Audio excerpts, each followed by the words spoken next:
Hello everyone! Ako na naman si Tarsher. So, karon mag-bake taog patatas, potato, i-bake natin. So, ang seasoning ilalagay ko ay ito. Creole. Paborito to ng mga anak ko. Basta bake, tapos lagyan ng ganyan.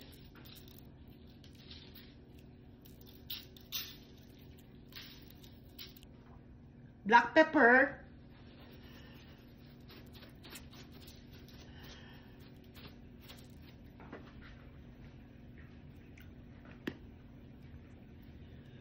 Cayenne pepper.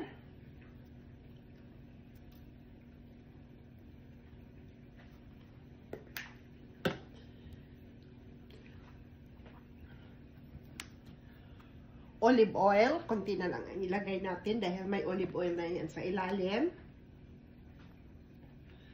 Basta pag spices ay talagang inuubo ako. Tapos i-mix lang natin ng maigi.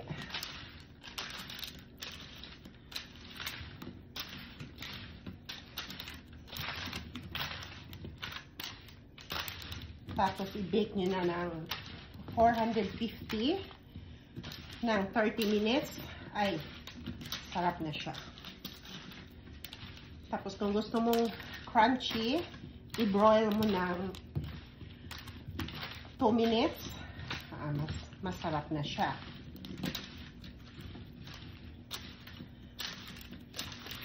Yan. Dami na siyang olive oil. Parang na-mix na ata sila ng maigi. Kailangan lang siya ng i-mix ng mabuti para ay mag-absorb yung lasa niya.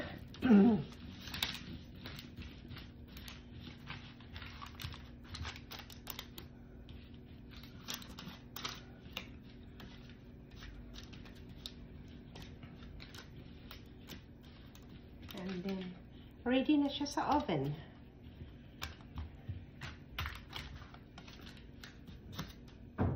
Tama lang siya. Hindi yung masyadong marami para maubos ka agad. Walang leftover.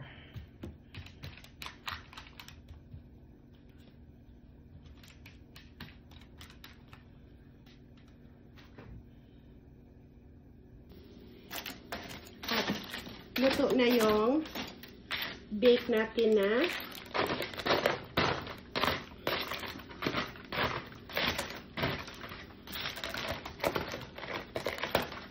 at luto na yung baked potato natin.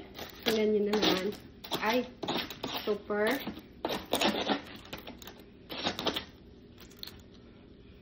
sarap.